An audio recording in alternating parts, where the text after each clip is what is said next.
Welcome WEP Stars. My name is Pieter Verheyde. You're at Hof van Cleve. I'm your sommelier for today. And we're going to speak about the wines that go and fit with the menu, the wines that we select for some reasons. The wines that we select are most of the times mineral wines. We have a very delicate kitchen from our chef, so we need delicate flavors. Delicate flavors you only can get through minerality. What is minerality? Minerality is the food of the grape. The grape wants water. That water is flavored with the elements that the roots pick up through different soils and come to these products. To start with the first course, we had the oyster. We needed some acidity. And to go to the heart of the oyster and texture of the oyster, we go with a Gelber Muscateller. Gelber Muscateller is a grape variety that can be sweet, that can be dry. Over here, we are complete dry, extreme dry. We have Weingut Dement. This is a house that exists already since a while, but now it's the son that runs the house, Armin Dement. Very fresh style, very crisp, very modern in taste, very floral. It has a nose of lemons, and it's like a second aperitif. We serve it quite cold, so you get a little shock when you start, and so you're attentive to taste the wines. On the second wine, we stay in Austria. That's to go with the scallops, and we need less acidity, but we stay with mineral wine. First wine was playful, the second wine is serious. We go into Johan Donnerbaum, friend of mine, young winemaker, 12 wines, all of them, one of them better than the other. We're going to Wachau, small region, 26 kilometers long, 1 hour south of Vienna. It's a point vineyard. Point vineyard is a vineyard between two mountains. The rocks come down and makes, of course, a very mineral soil once again with very smoky flavors. No oak on these wines, not admitted. It's 2011. On the third dish, I took two wines just to show that there are different possibilities. Also, we try to build up the wines. We go from light to more heavy wines, to lower in alcohol, to more glycerol wines. So the third wine, we are in Switzerland. We are in French-speaking part of Switzerland. We're in the Valais. We're in the town of Vitros with the Marsanne grape variety. Marsanne, known from northern Rhone. Knowing that the Rhone also starts in Switzerland, this Marsanne is from Switzerland. Monsieur Papillou.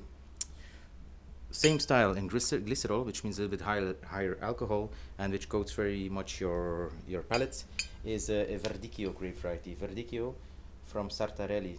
This time we're in Italy, and we're in Marche, other side of Latium. It's Mediterranean climate. We're around the hills of Ancona. It's a parcel called Balciana, which has some botrytis. And botrytis, which we know of Sauterne, but this is of course vinified dry, gives you very much opulent aromas. We get very exotic aromas such as apricots, very rococo in style. After langoustine, we went to the white truffle. The white truffle was served with king crab and came with some pasta. It's already a richer dish. It has some fattiness to it. That's why I contrasted the white wine. It had some tannins, which prepares also already for the red wines. The tannins on the white wine, which comes from there's different varieties in it, such as Garganega, and it's a wine made by Paulo Bea. Paulo Bea is, for me, one of the best producers on Sagrantino de Montefalco.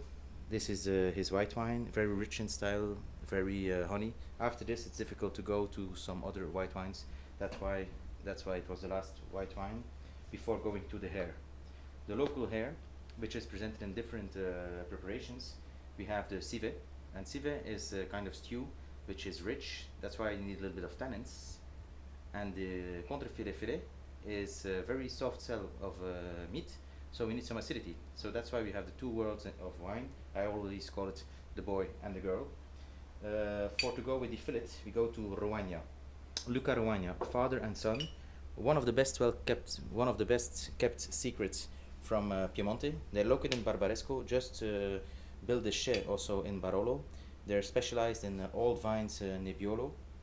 This is a young vine Nebbiolo, which is 15-year-old Barbaresco appellation, which is the appellation Langhe in 08.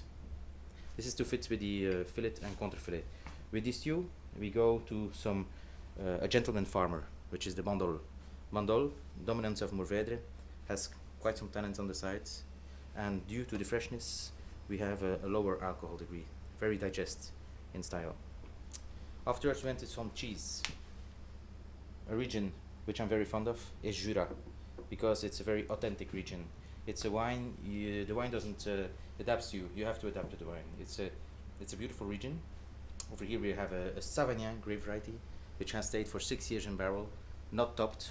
So the wine oxidized, which is voluntary oxidized by the winemakers. It's a 1985 from Tissot.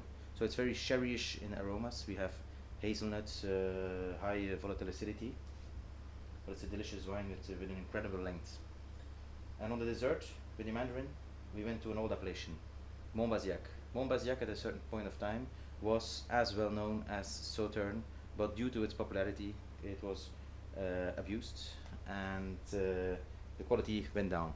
So now I'm very happy to find Chateau Mondoyen, which is showing back Montbazillacs, which are refined, which really give value to this old appellation.